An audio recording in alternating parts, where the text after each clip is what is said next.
والسلام على رسوله الكريم وعلى آله وأصحابه أجمعين.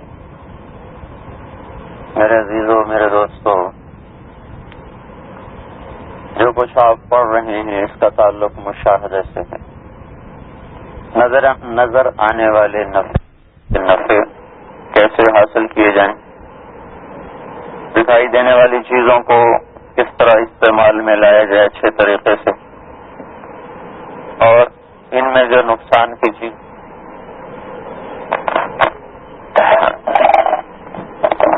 اللہ تعالیٰ نے جو چیزوں کے نفع رکھے ہیں ان کو کس طرح اپنے استعمال میں اچھے طریقے سے لایا جائے، جو نقصان رکھے ہیں اس سے کیسے بچا جائے، سانپ کاٹتا ہے اس سے کیسے بچا جائے،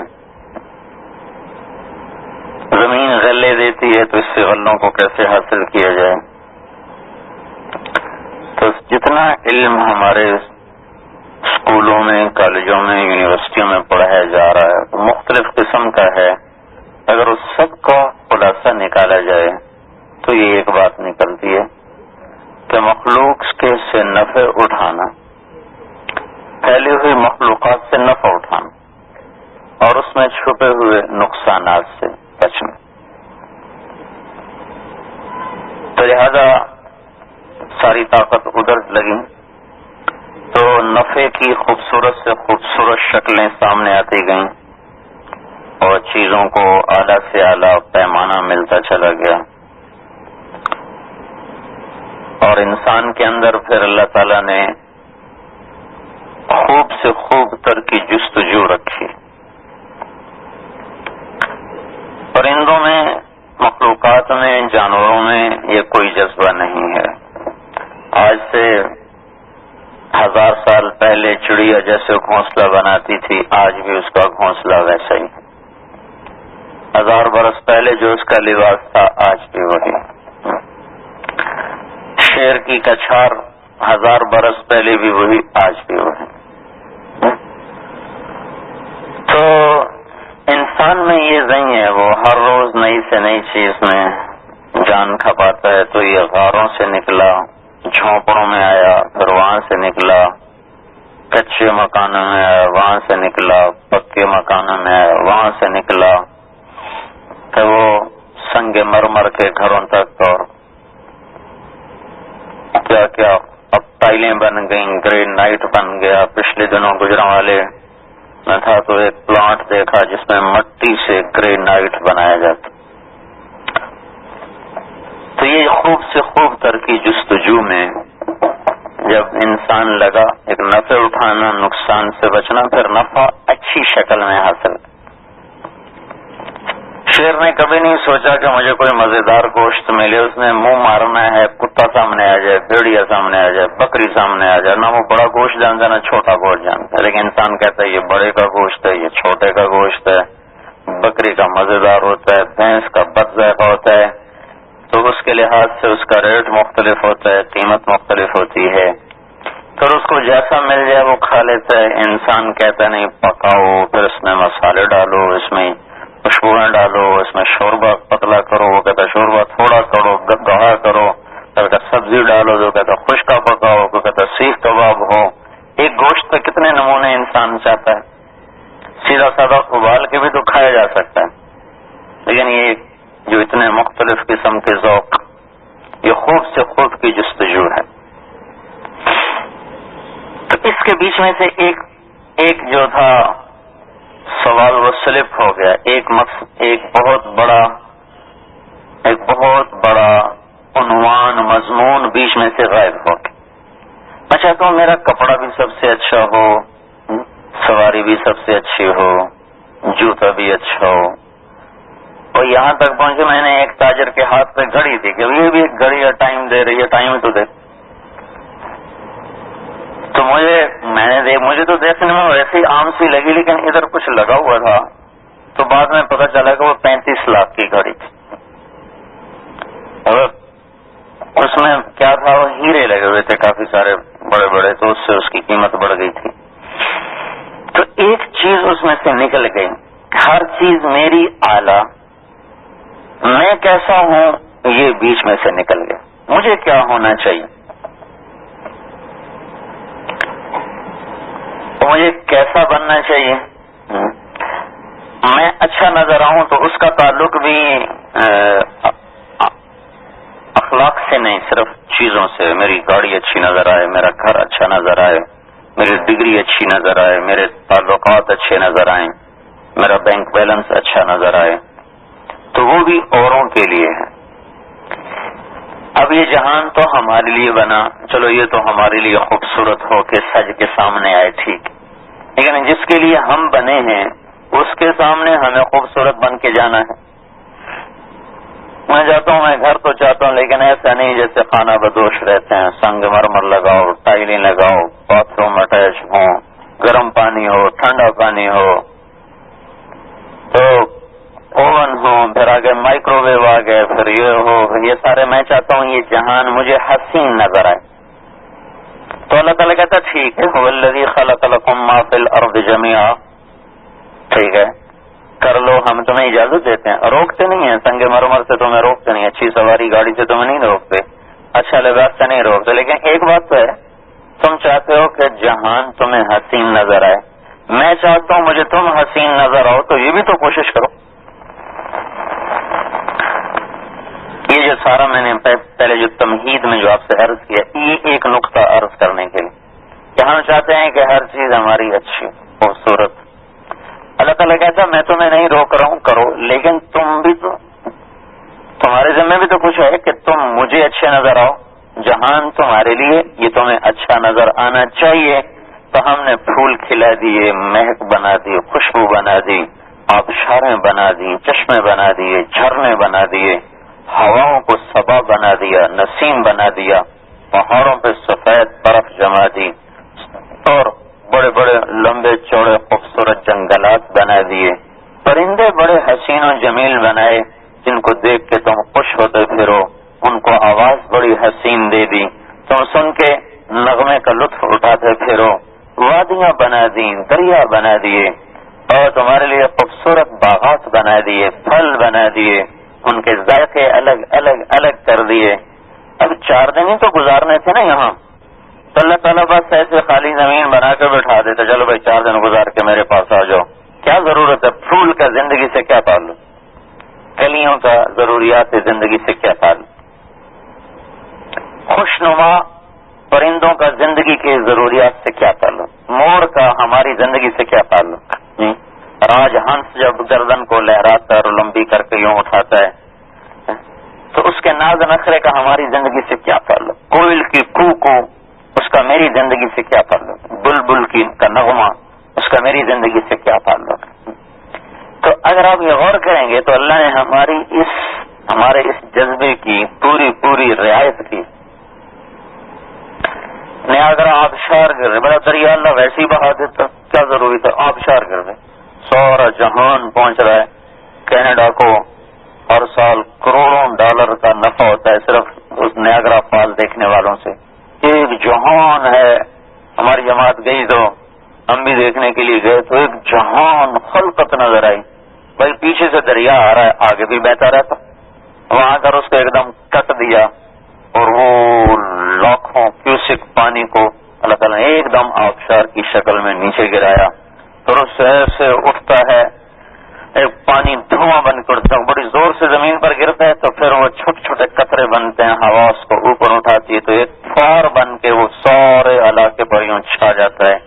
تو ایک ہلکی ہلکی فوار وہی دنیا میں واحد جگہ جہاں نیچے سے بارش اوپر جا رہی، ساری بارشیں اوپر سے نیچے، وہ بارش ایسے ہوئی نیچے سے اوپر جا رہی، سینکڑوں فٹ پانی اوپر سے نیچے آتا ہے، پھر فوار بنتا ہے، پھر اوپر اڑتا ہے، پھر ساتھ ہوا ہوتی ہے، تو یوں لگتا ہے جیسے ہلکا ہلکا سپرے ہر طرف ہو رہا ہو.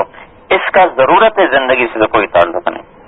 ہمارے جذبوں کی تسکین کے لیے کہ انسان کو چشمے اچھے لگتے ہیں، وادیاں اچھی لگتی ہیں، کوہسار اچھے لگتے ہیں، مرغزار اچھے لگتے ہیں، تو اللہ تعالیٰ نے چلو ضرورت کا سامان دے دیتے، چلو بھائی اب انتظار کرو موت کا آج. کتنا حسین اللہ نے جہان بنا. تو اللہ نے ہمارا تقاضا تو پورا کر دیا. اب ہم سے اللہ یہ کہتا ہے یا ابن آدم کم تتزین للناس فہل تزینت لاجلی، میرے بندے جیسے تو چاہتا ہے تیری ہر چیز خوبصورت ہو، میں چاہتا ہوں تو میرے دربار میں خوبصورت ہو، تو یہ بھی تو کبھی سوچ کے میں اللہ کے دربار میں کیسے خوبصورت بنوں؟ تو بھائیو اللہ کی بارگاہ میں کیسے انسان حسین بنے، خوبصورت بنے، سب سے اعلیٰ نمایاں اور نرالا نظر ہے۔ آپ کالج جاتے ہیں تو آپ کا جی چاہتا میں نمایاں نظر ہوں، تو میں کیا کرتا تھا، ہمارے ہاں وہ پرانے ہمارے دیہات کے جو چولہے ہوتے تھے نا، وہ ہاتھ سے بناتے تھے لاچا لنگی، وہ ریشمی ہوتی تھی، اس کا اتنا بڑا بارڈر ہوتا تھا، سرخ رنگ کا، اوپر سبز رنگ کا، تو پھر ہمارا ایک موچی تھا، وہ خصا بہت عالیشان سیتا تھا، تو میں وہ پہن کے کالج چلا جاتا نمایاں نظر آنے کے لیے۔ اب سارے مجھے ہی دیکھ رہے، پتلون تو ہر ایک نے پہنی ہوتی تھی نا، ٹائی ہر ایک نے لگائی ہوتی تھی، میں نے ریشمی کرتا پہننا، کھلے کھلے جو پرانے ہمارے باپ دادا پہنا کرتے نا، تو ہماری ایک دیہاتی روایات ہیں، وہ کہیں سے مجھے مل گئے اپنے بابے کے وہ میں پہن لیتا تھا۔ اب جدھر کو گزرتا تو مجھے ایسے ایسے دیکھتے، اس پر مجھے خوشی ہوتی، مجھے دیکھا نا، مجھے تو نہیں دیکھتے، میرا کرتا دیکھتے، میری لنگی دیکھتے، اور آدمی کو دھوکہ یہ لگ گیا کہ شاید مجھے دیکھ رہے ہیں۔ ایسے ہی وہ ہمارے مہربانوں میں سے ایم پی، ان کا بیٹا اور میں، ہم لاہور میں اکٹھے پڑھتے تھے، ہماری بڑی گہری دوستی تھی، آنا جانا بھی تھا، تو وہ ایم پی اے تھے اس میں ایوب دور میں صوبائی اسمبلی کے،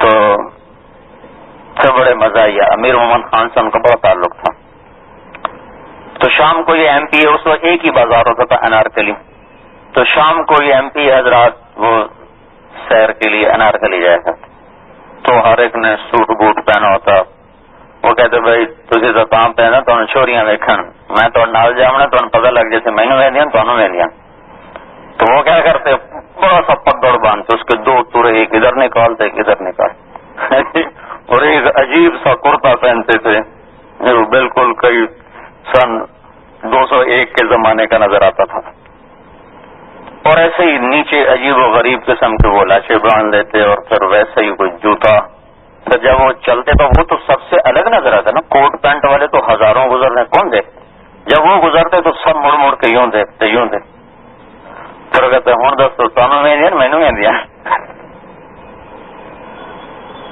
تو یہ انسانی صفت ہے، وہ نمایاں نظر آنا چاہتے ہیں، تو اللہ تعالیٰ اسی صفت کا ہم سے مطالبہ کر رہا ہے، تو جو کہتا ہے یہی تجھ کو دن ہے رہوں سب سے اعلیٰ، اور زینت نرالی ہو فیشن نرالا، جیا کرتا ہے کیا یوں ہی مرنے والا، تجھے حسن ظاہر نے دھوکے میں ڈالا، جگہ جی لگانے کی دنیا نہیں ہے، یہ عبرت کی جا ہے تماشا نہیں ہے، تجھے پہلے بچپن نے برسوں کھلایا، جوانی نے پھر تجھ کو مجنوں بنایا، بڑھاپے نے پھر آ کے کیا کیا ستایا، اجل تیرا کر دے گی بالکل صفایا، جگہ جی لگانے کی دنیا نہیں ہے، یہ عبرت کی جا ہے تماشا نہیں ہے۔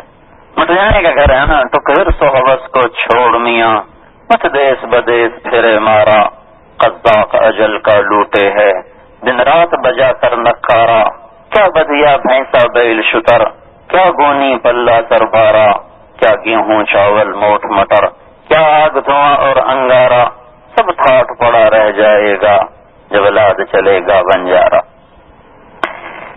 اس کے باوجود میرے اللہ نے ہمارے ذوق کی تسکین کا وہ سامان کیا ہے کہ ہمارے حد و حساب سے بھی بالا تر ہے۔ تب اللہ یہ کہتا ہے کہ میرا بندہ میرے لیے بھی تو سنور گیا، هل تزینت لاجلی، کبھی تو میرے لیے نمایاں ہونے کی تو نے کوشش کی، کبھی تو نے میرے دربار میں اعلیٰ مقام حاصل کرنے کی کوشش کی۔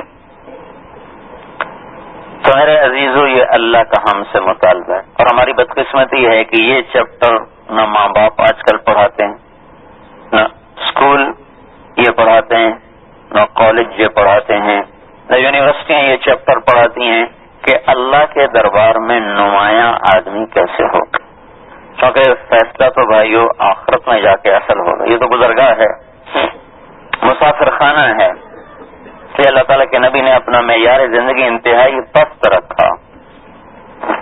دنیا میں ایسا کوئی فقیر نہ آئے گا, دنیا میں ایسا کوئی مسکین نہ آئے گا.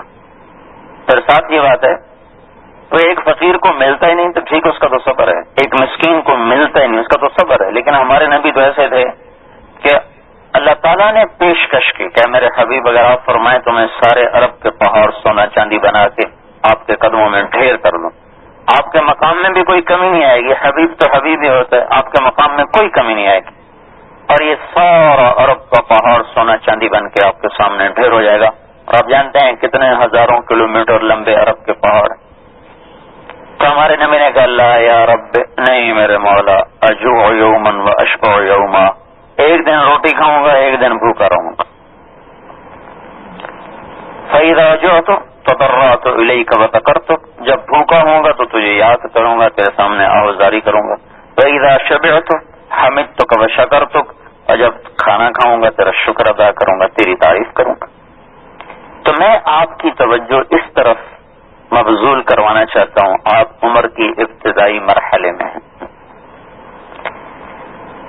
ابھی سے اپنی راہوں کو متعین کر لو میرے عزیزو. زندگی کٹ جانے کے بعد اگر پتہ چلا کہ راستہ ہی غلط تھا, جسے منزل سمجھ کے چلے تھے وہ تو منزل تھی نہیں, یہ میں کہاں گیا, اب وقت تو واپس آ نہیں سکتا, تو اس وقت افسوس کسی کام کا نہیں. ابھی آپ ابتدائی مرحلے میں ہیں, ابھی سے کچھ ایک چیز کو سامنے رکھ کر میرے دوست ہم جب لاہور سے میٹرک کیا سن رمور اسکول سے, میں گورنمنٹ کالج لاہور میں داخل ہو گیا, وہ یہاں ایگریکلچر یونیورسٹی میں آپ کی یونیورسٹی میں داخل. اس کے بعد پھر میری اس کی ملاقات نہ ہوئی. 22 برس بیچ میں گزر گئے. مجھے پتا چلا کہ وہ پاکستان کا بہت بڑا میوزک کا کاروباری بن چکا ہے, آف بیٹ کے نام سے پورے پاکستان میں اس کا میوزک پھیلا ہو. تو میں اس سے ملنے گیا تو مجھے لے گیا الگ کمرے میں پیچھے, مجھ سے کہنے لگا, ایک وقت تھا میرے پاس کچھ نہ تھا تو میں سمجھتا تھا عزت اور دولت اور شہرت یہ میری زندگی کا مقصد ہے. یہی آپ کے ذہنوں میں بھرا ہوا ہے, دولت بھی ہو, عزت بھی ہو, شہرت بھی.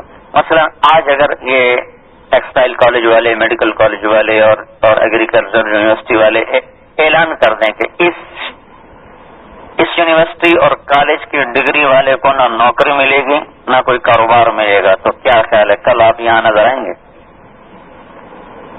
تو معلوم ہو علم تو نہیں پڑ رہا ہے نا, سودے بازی ہو رہی ہے. علم تو وہ ہے جو آدمی بغیر لالچ کے اور تما کے حاصل کرتا, اس میں روٹی کا تصور ہی نہیں ہوتا. تو اگر آج یہ کہہ دیں کہ آپ کے لیے کوئی جاب نہیں, آپ کی ڈگری کی کوئی شناخت نہیں اور آپ کو اس پر کسی قسم کا کوئی نفع نہیں ہے, تو یہ جو کہہ رہے ہیں میں بڑا ہو کے ڈاکٹر بنوں گا, قوم کی خدمت کروں گا, کل کو سارے کلینک ہی بند ہوں, سارے ہسپتال بند ہوں. آپ دیکھتے نہیں ڈاکٹر ہڑتال کر دیتے, مریض تڑپ رہتے ہیں اور ڈاکٹر ہڑتال کیے بیٹھے. کہ یہ علم کو علم کے طور پہ نہیں لیا جا رہا بلکہ کمائی کے لیے حاصل کیا جا رہا.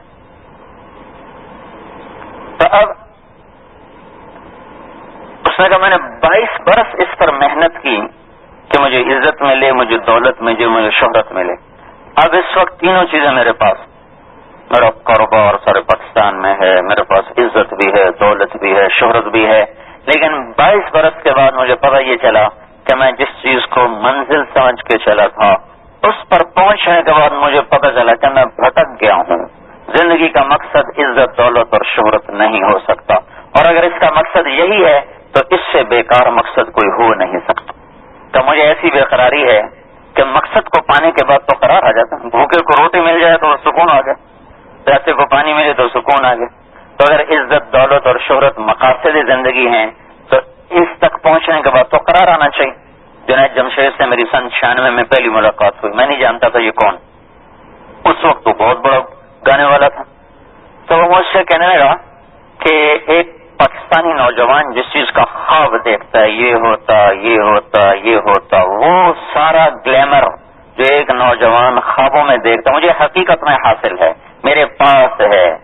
لیکن اس کے باوجود میرا سینہ تنگ ہے, میرے اندر اندھیرے ہیں, اور مجھے یوں لگتا ہے میں وہ کشتی ہوں جس کا کوئی ساحل کوئی نہیں, جس کا کوئی گھاٹ کوئی نہیں.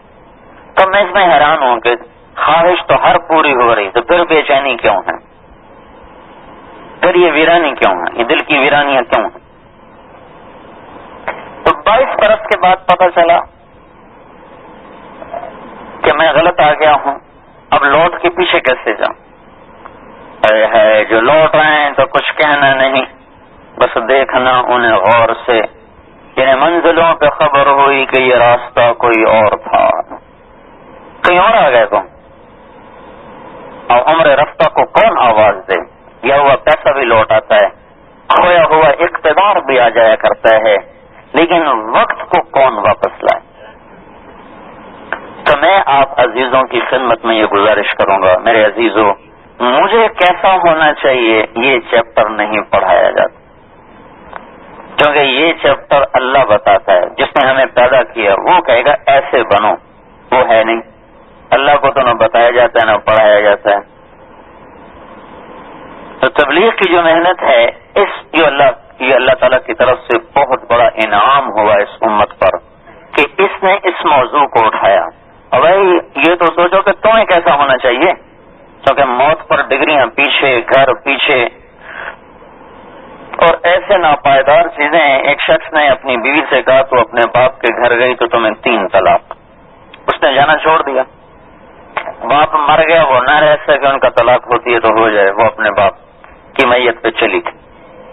اب یہ سوال اٹھا کہ اس کو تو طلاق ہو گئی، کسی نے پوچھا بھائی کسی عالم سے تو پوچھو، عالم سے پوچھا گیا، ان کا طلاق نہیں ہوئی، تو کیسے نہیں ہوئی؟ کہا اب وہ باپ کا گھر نہیں رہا، وہ بھائیوں کا گھر ہو گیا، مگر ابھی تو میت اپنے کمرے سے نہیں نکلی اور گھر پرایا ہو گیا، گھر باپ کی بجائے بیٹوں کا ہو گیا، باپ کی بجائے بھائیوں کا ہو گیا، اور ابھی غسل باقی ہے، کفن باقی ہے، قبر باقی ہے، اگلی گھاٹیاں بھی باقی ہیں، اور پہلے ہی یہ اعلان ہو گیا کہ ختم۔ تو میرے عزیزو، جس رب نے فیصلہ کرنا ہے، اللہ کا واسطہ دیتا ہوں، اس کے دربار میں خوبصورت بننے کو زندگی کا موضوع بناؤ۔ جن چیزوں کو آپ موضوع بنا کے دوڑ لگا رہے ہیں، یہ دنیا میں بھی ساتھ چھوڑ جاتی ہیں، موت پر تو یقیناً ساتھ چھوڑ جاتی ہیں، اور جن کے لیے آدمی کماتا ہے انہیں مرنے کے بعد ابھی ان کی مٹی بھی نہیں جھڑی ہوتی ہاتھوں سے کہ وہ بھول بھلا جاتے ہیں کون تھا جس نے ہمارے لیے راتوں کو جاگ جاگ کے اور دوپہر کی گرمیاں جھیل جھیل کے پیسہ اکٹھا کیا تھا، کاروبار سیٹ کیے تھے، بھول جاتے ہیں۔ تو تبلیغ کی محنت اس بات کی محنت ہے کہ ہم اللہ کی نظروں میں حسین ہو جائیں، اللہ کی نظروں میں اچھے ہو جائیں، اللہ کی نظروں میں خوبصورت ہو جائیں، اور وہ شکل صورت پہ فیصلہ نہیں۔ حضرت یاسر ایک صحابی ہیں، حبشی نین نقش تھے بدصورت، وہ دیہات میں رہتے تھے اور حضور کے لیے دیہات کی چیزیں لے جاتے مدینے اور آپ کو تحفہ دیتے، پھر آپ ان کو شہر کی چیزوں کا تحفہ دیتے۔ یہ آپس میں اس طرح تعلق تھا حضرت یاسر کا۔ پھر وہ آ کے بازار میں باقی چیزیں بیچتے تھے، تو ایک دفعہ وہ بازار میں اپنا سودا بیچ رہے تھے اور صرف لنگی باندھی تھی، کرتا نہیں، تو پیچھے سے حضور نے آ کے ایسے پکڑا، تو اس غلام کو کون خریدے؟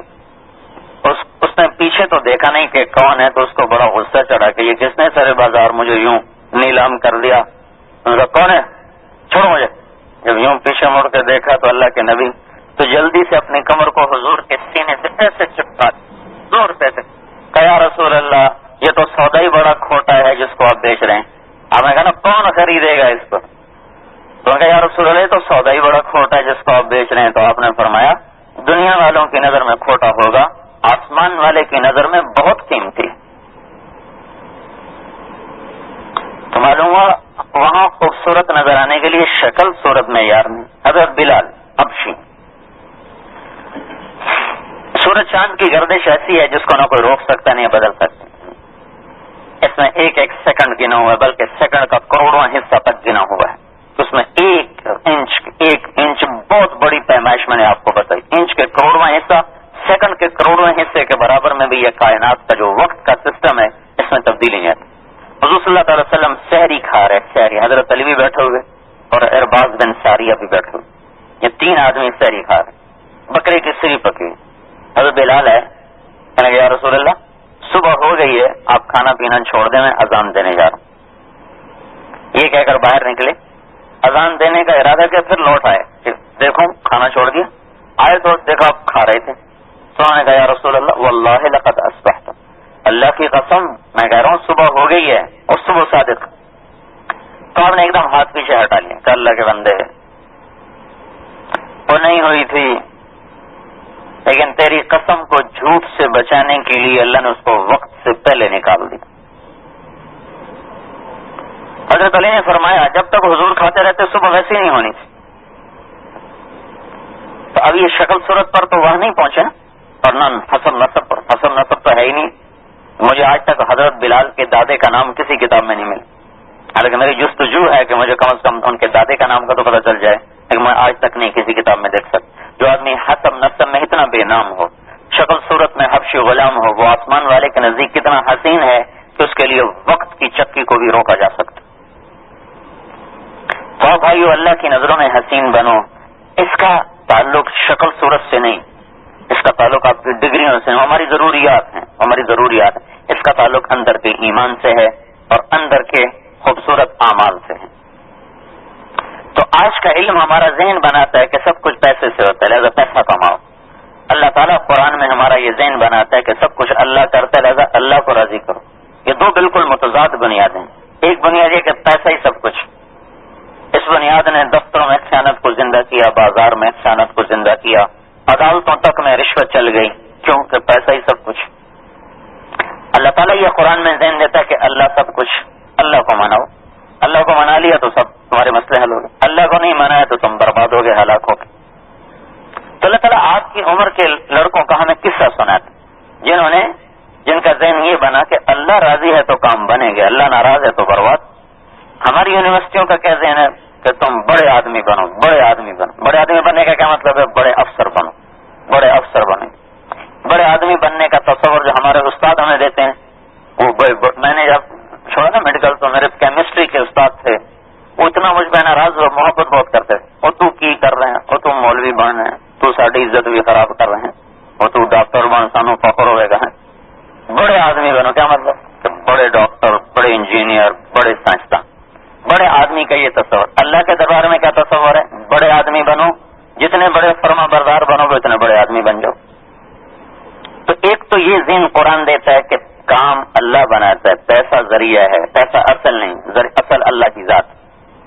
اور جو کچھ تمہیں نظر آ رہا ہے یہ اصل نہیں، اللہ کا فیصلہ اصل ہے۔ جس چیز کو جب چاہے اللہ بدل کے رکھ۔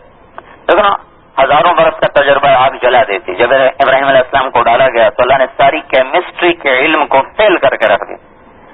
گوشت اور آگ آپس میں ملے تو کیمیکل ریئیکشن ہونا چاہیے، آگ کو جلانا چاہیے۔ تو اللہ تعالیٰ نے ساری کیمسٹری کو چند سیکنڈ میں فیل کر کے رکھ دیا اور بتایا کہ یہ دیکھ لو تمہارا علم فیل ہو چکا ہے اور ہم اپنے علم کو غالب کر رہے ہیں۔ انسان موجود ہے، آگ سے کہو جلائے۔ پھر آگ اور درخت میں کیا جوڑ ہے؟ آگ اور درخت میں کیا؟ آگ نے تو درخت کو پکڑنا اور جلانا ہے، اللہ تعالیٰ نے بیچ آگ میں انار کا درخت ایک وقت میں اگایا، ایک دم نکلا، اگا، بڑا اور پھل لے لی اور وہ پک بھی گیا۔ تو ساری بوٹنی کے علم کے تجربات اللہ تعالیٰ نے فیل کر کے رکھ دیے کہ تمہارا رب جو چاہے جب چاہے کر کے دکھا دے۔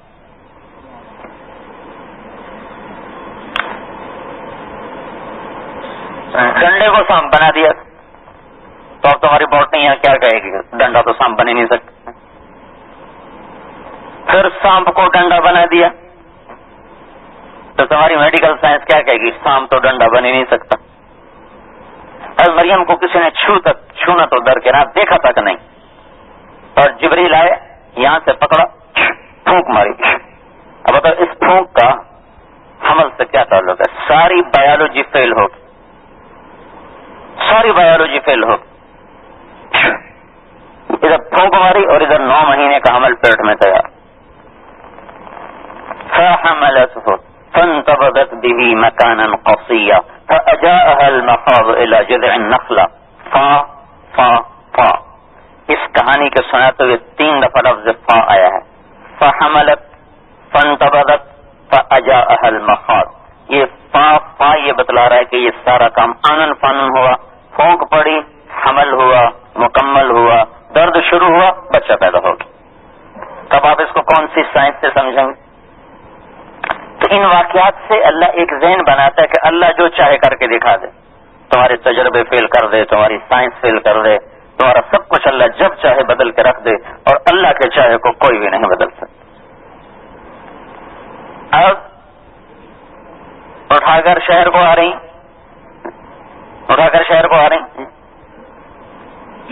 تو سارا جگ کا تھا، یا مریم لقد جئت شیئا فریا، مریم یہ کیا کیا؟ یا اخت ہارون ما کان ابوک امرأ سوء وما کانت امک بغیا، نہ تیری ماں ایسی نہ تیرا باپ ایسا، یہ کیا کیا؟ فاشارت الیہ، انہوں نے کہا میرا روزہ ہے، اس بچے سے بات کرو۔ قالوا کیف نکلم من کان فی المہد صبیا، کہنے کا وہی بچہ بھی بولا۔ اب اللہ نے پھر ہمارے علم کو فیل کر دیا، اور وہ بچہ جس کے بھی آنکھ میں نہیں کھلی، اس نے ایک فصیح و بلیغ خطبہ دیا اور بلند آواز میں تقریر کی، قال انی عبد اللہ آتانی الکتاب وجعلنی نبیا وجعلنی مبارکا اینما کنت واوصانی بالصلاة والزکاة ما دمت حیا وبرا بوالدتی ولم یجعلنی جبارا شقیا والسلام علی یوم ولدت ویوم اموت ویوم ابعث حیا ذلک عیسی ابن مریم۔ یہ بڑی لمبی تقریر ہے قرآن کے لحاظ سے۔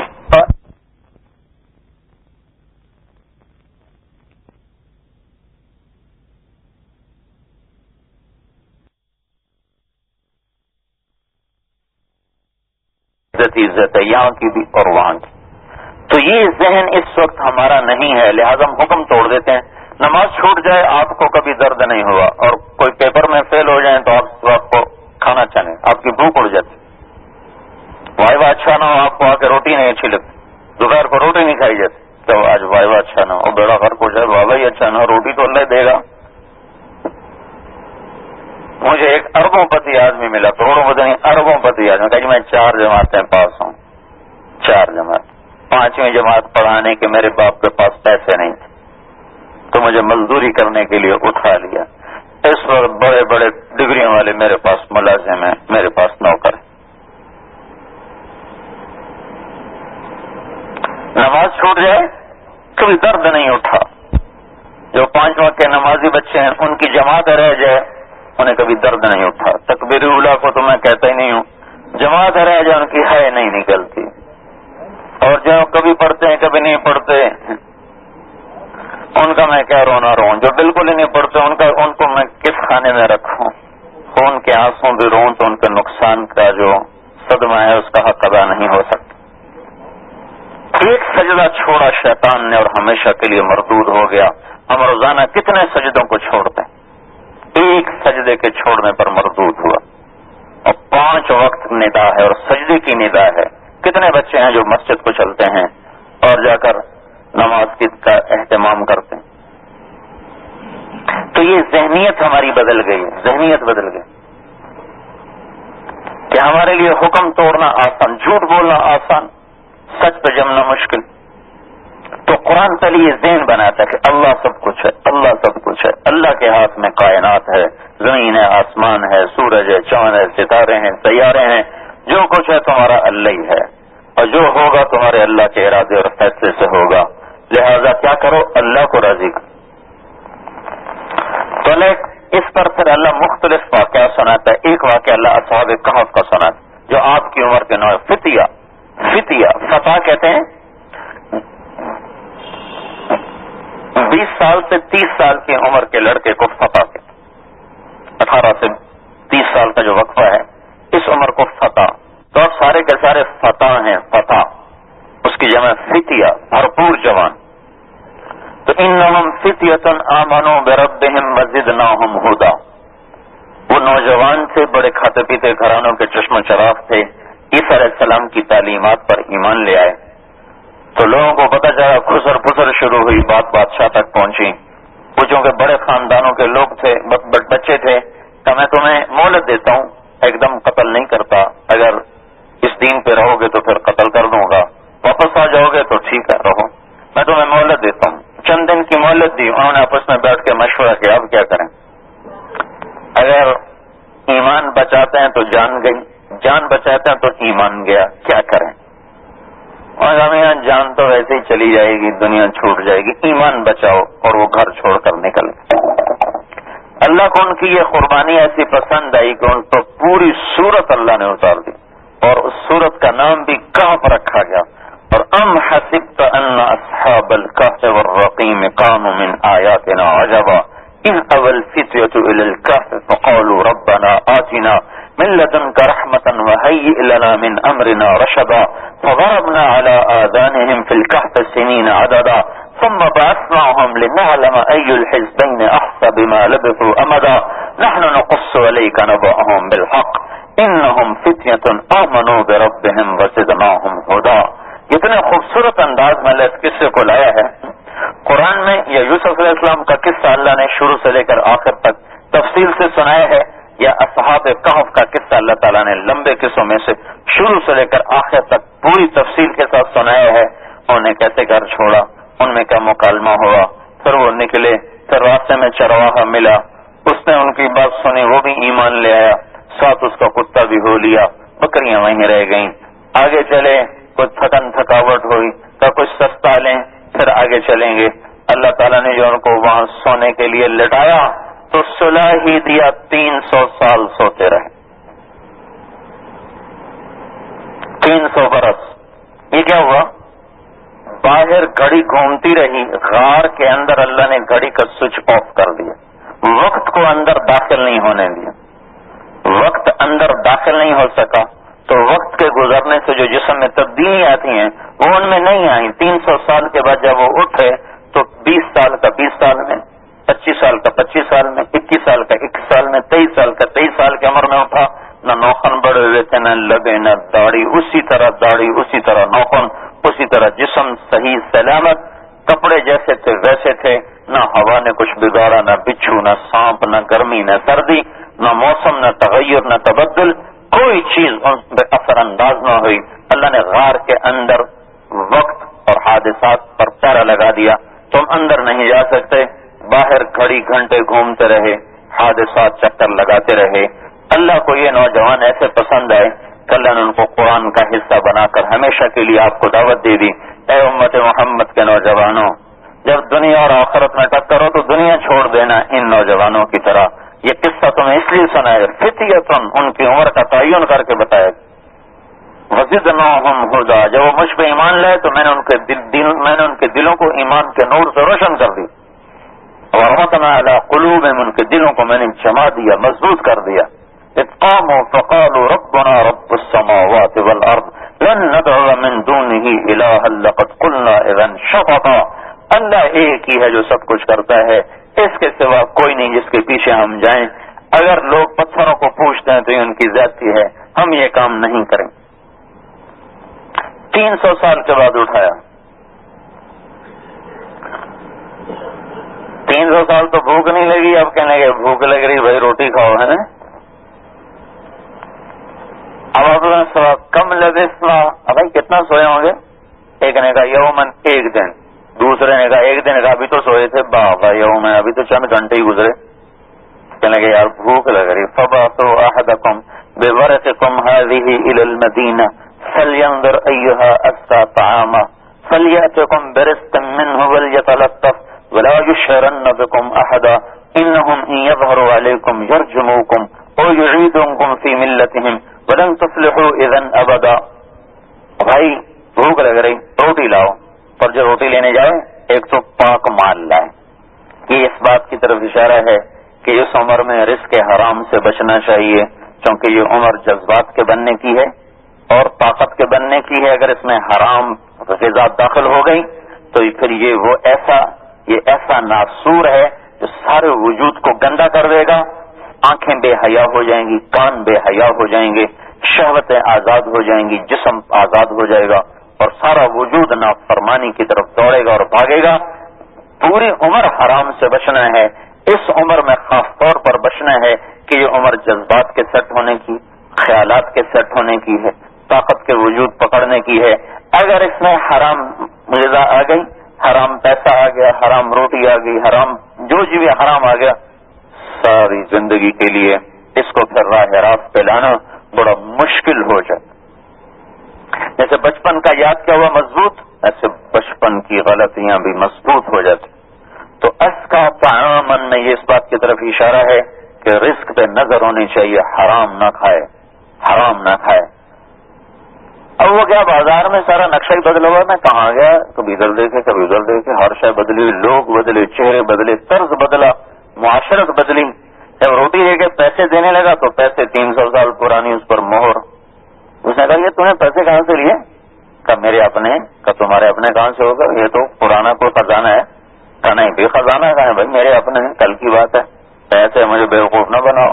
دیکھو اس پر 300 سال پرانی مہر لگی. ان کا تیرا دماغ خراب ہوگا، 300 سال اور کل تو ہم گئے آج آئے ہوں. اب ان میں جھگڑا ہو گیا اور لوگ کٹھے ہو گئے.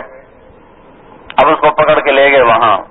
تھانے دار کہتے ہیں آج کے ماحول کے مطابق، اس کو پتہ نہیں کیا تھا، تھانے دار کے پاس لے، وہاں کے قاضی کے پاس لے. اب وہ کہیں تم کہاں سے، وہ محلہ بتائے، وہ نام بدلا ہوا، ماں باپ کا نام بتا، ان کا تو وجود کوئی نہیں. وہ حیران پریشان ہے، اللہ یہ کیا ہو گیا. اب وہ ایک بات نسل در نسل تو گردش کر رہی تھی کہ کچھ نوجوان یوں نکلے تھے. تو اس میں ہوا یہ تھا، میں تفصیلات سے گریز کر رہا تھا، لیکن وہ خواہ مخواہ زبان پہ آ رہی ہیں. جب وہ جا کے سو گئے تو پھر ان کی تلاش شروع ہوئی. تلاش میں پا لیے گئے وہ سوئے ہوئے. تو انہوں نے کہا جو سوئے پڑے گا پکڑ کے لاؤ. جب اندر گئے پکڑنے کو تو ایک زور تو دھکا لگے ان کو، اڑتے ہوئے پیچھے جا گرے. وہاں کہا جو وہاں تو چکر ہی اور ہے، اندر جاتے ہیں کوئی چیز اٹھا کے باہر پھینک دیتی. بادشاہ خود آیا، پورا ایک جتھا آدمیوں کا اندر بھیجا، وہ ایسے تنکوں کی طرح اڑتے ہوئے باہر آ گئے.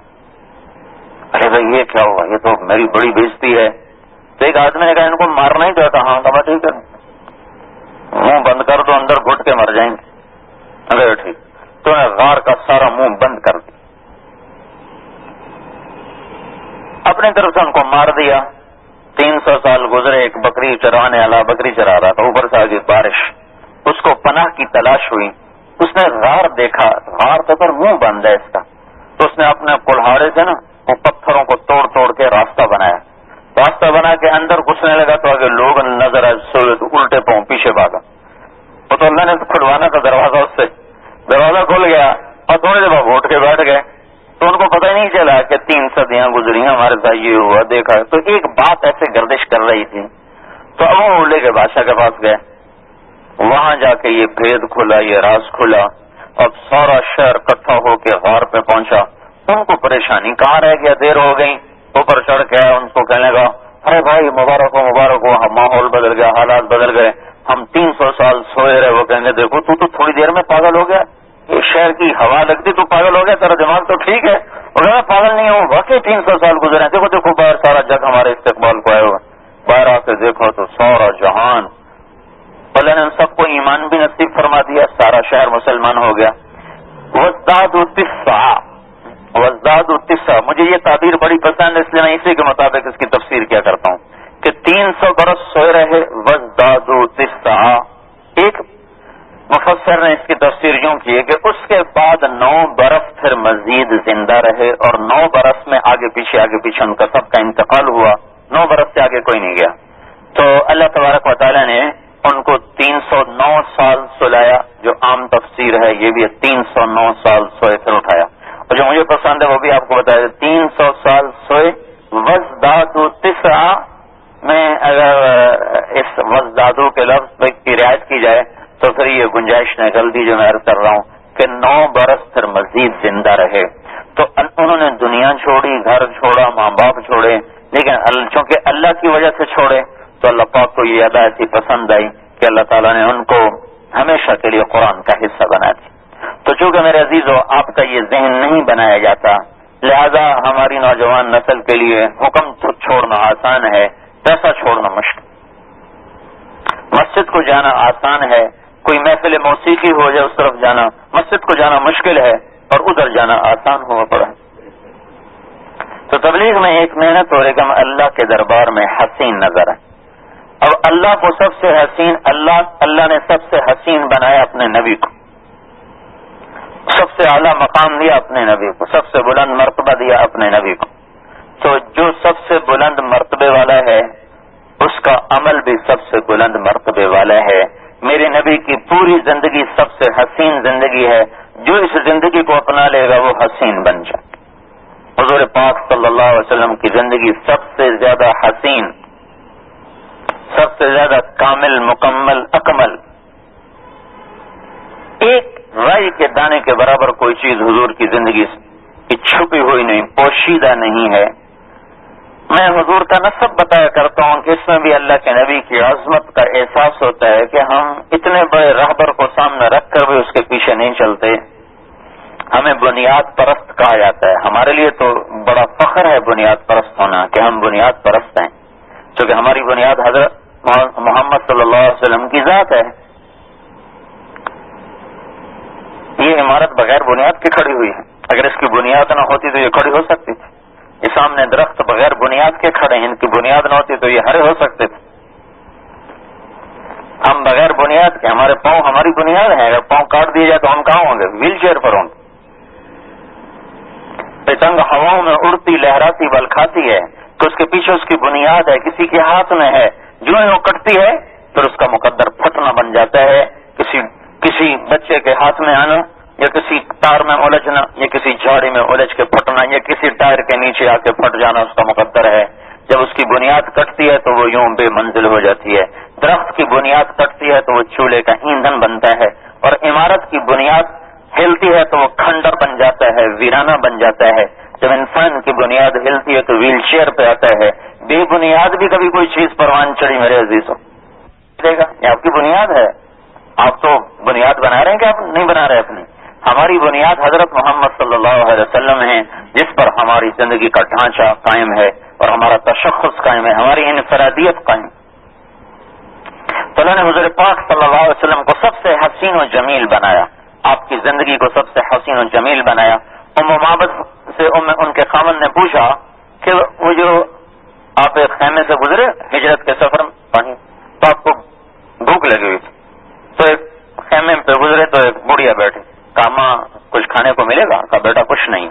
کہا یہ بکری جو کھڑی ہے کہ یہ تو بیا ہی نہیں گئی، بکری بچہ دے تو پھر دودھ دیتی، کہ یہ تو ایسے ہی ہے ابھی۔ کہا اچھا میرے قریب کرو، قریب آ گئے، اس بکری نے کچھ نہیں دیا، ابھی بالکل وہ کنواری بکری ہے، تو آپ نے اس کے تھنوں کو ایسے ہاتھ پھیرا تو ایک دم دودھ سے بھر گئے، تو آپ نے پورا برتن اس کا دودھ سے بھر دیا، پھر خود پیا، ساتھیوں کو پلایا، باقی دودھ اسی طرح لبالب بھرا ہوا چھوڑ کے چلے گئے۔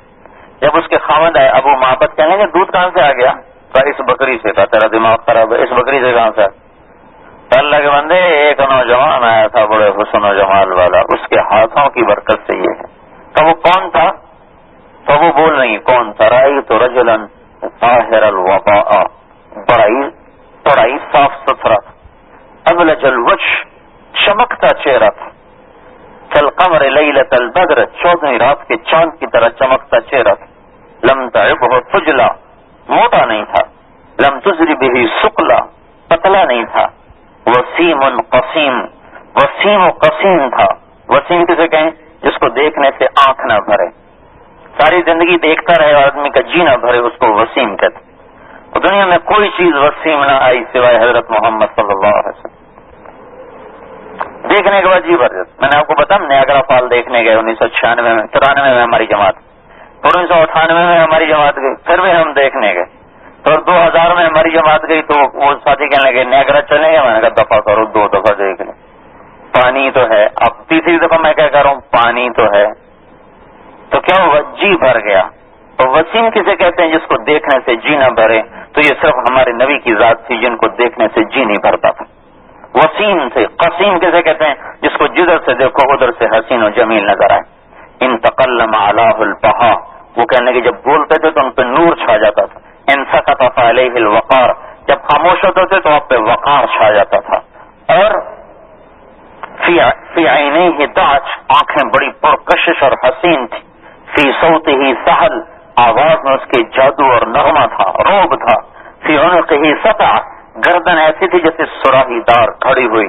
فی لحیتہ کفافہ، داڑھی مبارک بڑی گھنی اور خوبصورت سینے پر پھیلی ہوئی تھی۔ اور کأن منطقہ خرزات نظم یتحدرن، اس کے دانت ایسے تھے جیسے موتی، اور اس کا کلام ایسا تھا جیسے موتی۔ جب وہ بولتا تھا تو یوں لگتا تھا جیسے موتیوں سے موتی نکل کے باہر آ رہے ہیں۔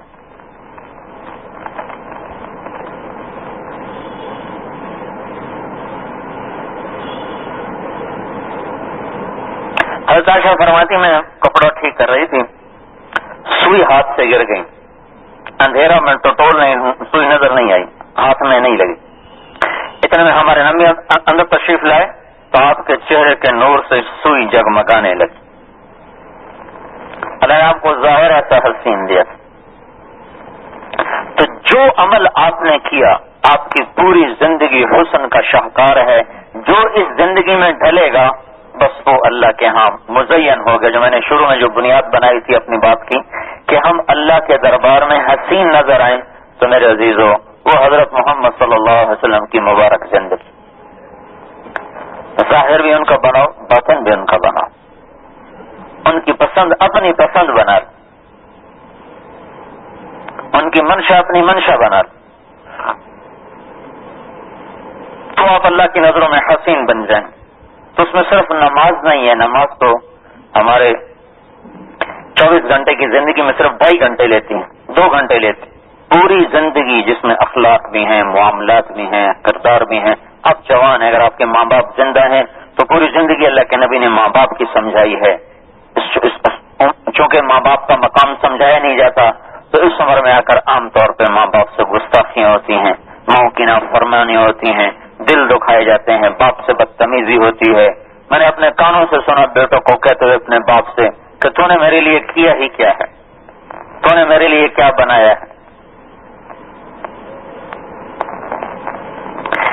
ایک شخص اپنی ماں کو طواف کرا رہا کندھے پہ بٹھا کے، جب طواف سے فارغ ہوا تو حضرت عبداللہ بن عمر سے کہنے لگا کیا میں نے اپنی ماں کا حق ادا کر دیا؟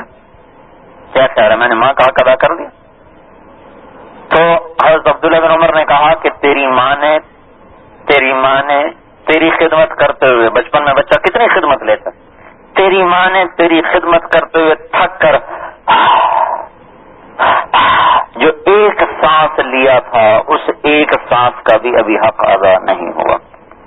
تو بھائی ایک سانس تھک کے اس ایک سانس کا بھی تو حق نہیں ادا کر سکا، یہ سارا عمل طواف کرا، سعی کرا، حج کرا، تو ایک سانس کا حق بھی نہیں ادا کر سکا۔ تو اللہ تعالیٰ کے نبی نے صرف مسجد کی زندگی نہیں سمجھائی، ماں باپ کے ساتھ اس عمر میں کیسا ہونا چاہیے بتا، کل کو شادی ہو جائے کیسا ہونا چاہیے، خیرکم لأہلہ، تم میں سب سے بہترین وہ ہے جو اپنے بیوی کے ساتھ اچھا سلوک کرے۔ میں خیر لأہلی، میں اپنی بیویوں کے ساتھ سب سے اچھا سلوک کرتا ہوں۔ 7 بہنیں پیدا ہوتی ہیں، عام طور پر ہمارے معاشرے میں بہنوں کو نہ حصہ دیا جاتا ہے، اور شادی کے بعد تو خاص طور پر ان کا گھروں میں آنا بھی پسند نہیں ہوتا کہ یہ آ کے ہمارا خرچہ بڑھاتی ہیں۔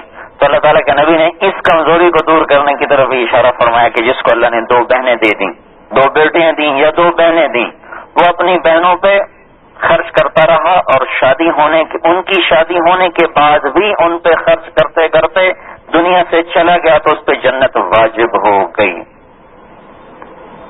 رشتے ناتوں کے مقام سمجھے، ان کا تقدس سمجھے۔ اب یہ باتیں آپ کو یونیورسٹی میں تو نہیں سمجھائی جائیں، اور نہ میڈیکل کالج میں اور نہ ٹیکسٹائل کالج میں، نہ کسی کالج میں۔ یہ تو نبوت کے دربار کا جو علم ہے وہاں سے یہ زندگی سمجھائی جائے گی اور بتائی جائے۔ نماز آپ نے آنکھوں کی ٹھنڈک بتائی، میری آنکھوں کی ٹھنڈک ہے نماز۔ گھنٹوں کا سجدہ، گھنٹوں کا رکوع، گھنٹوں کا قیام۔ تمیم داری رضی اللہ تعالیٰ عنہ کی ایک رات تہجد قضا ہوئی، 1 سال نہیں سوئے، 1 سال نہیں سوئے، 1 سال عشاء سے فجر۔ کس بات پر اپنے آپ کو سزا دی کہ تیری 1 رات غفلت میں چلی گئی؟ ہمارے بچے تو عشاء بھی نہیں پڑھتے، فجر بھی نہیں پڑھتے، پھر بھی صبح آرام سے اٹھ کے جاتے ہیں۔ کتنا بڑا نقصان کر کے یونیورسٹی جا رہے ہیں۔ اگر ان کو تھوڑی سی اللہ جھلک دکھا دے، ان کے اپنے ہوش بھول جائیں۔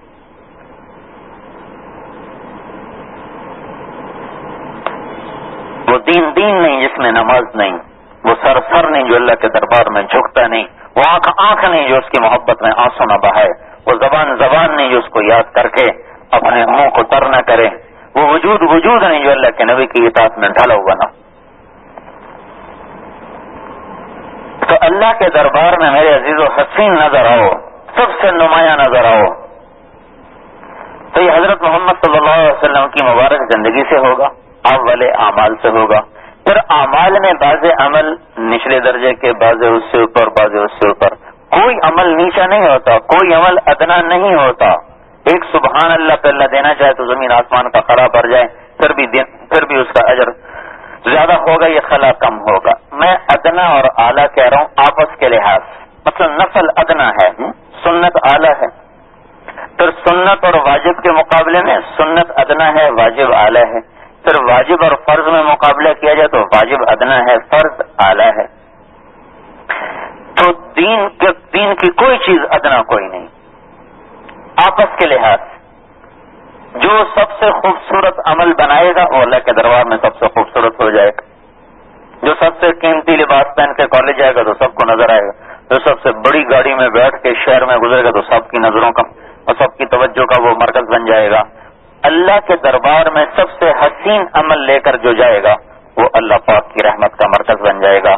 اب جب ہم اس جستجو میں لگتے ہیں کہ اب دین تو سارا ہی حسین ہے، لیکن اس میں سب سے حسین عمل کوئی پتہ چلے تاکہ اس میں زیادہ وقت خرچ کیا جائے. تو قرآن تو عربی زبان میں کسی چیز کے حسن کو بتانے کے لیے 3 لفظ ہیں. ایک حسن جس کا مطلب ہوتا ہے خوبصورت، ایک حسین جس کا مطلب ہوتا ہے بہت خوبصورت، ایک احسن جس کا مطلب ہوتا ہے سب سے زیادہ خوبصورت، سب سے زیادہ خوبصورت، سب سے زیادہ عمدہ. تو حسن عمدہ، حسین بہت عمدہ، احسن سب سے زیادہ عمدہ. جب اللہ اپنے بارے میں بولا تو کہا من احسن من اللہ حکما لقوم یوقنون، اللہ سے زیادہ حسین فیصلہ کرنے والا کوئی نہیں. تو معلوم ہوا اللہ سب سے حسن والا. اسلام کے بارے میں اللہ بولا تو کہا ومن احسن دینا ممن اسلم وجهه للہ، اسلام سے زیادہ حسین مذہب کوئی نہیں. تو معلوم ہوا اسلام سب سے حسین دین ہے. قرآن کے بارے میں اللہ بولا تو کہا اللہ نزل احسن الحدیث، قرآن سے زیادہ حسین حدیث اور کلام کوئی نہیں ہے. اور نحن نقص علیک احسن القصص، قرآن سے حسین قصہ کوئی نہیں، قرآن سے حسین کلام کوئی نہیں، قرآن سے حسین کتاب کوئی نہیں، اسلام سے حسین دین کوئی نہیں، اللہ سے حسین ذات کوئی نہیں. احسن احسن احسن. اب اللہ تعالی ہم سے کہہ رہا ہے کل عبادی یقول التی ہی احسن، اے میرے نبی میرے بندوں سے کہو کہ سب سے حسین بات کو کہنے کی کوشش کیا کریں، وہ بات کہا کریں جو سب سے زیادہ حسین ہے.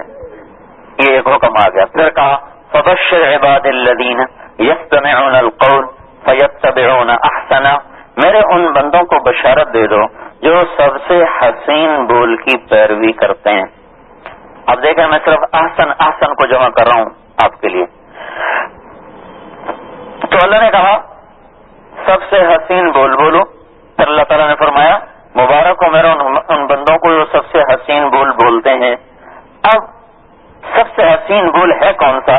اگر اس کی تعین ہو جائے تو پھر ہمیں کرنا آسان ہو جائے گا کرنے والے کے لیے، اور اس پہ آنا اور پہنچنا آسان ہو جائے.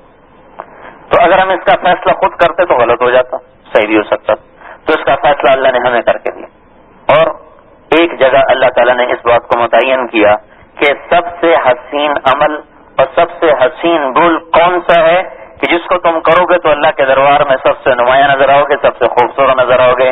تو اللہ تعالیٰ فرماتے ہیں وَمَنْ أَحْسَنُ قَوْلًا مِمَّنْ دَعَا إِلَى اللَّهِ وَعَمِلَ صَالِحًا وَقَالَ إِنَّنِي مِنَ الْمُسْلِمِينَ.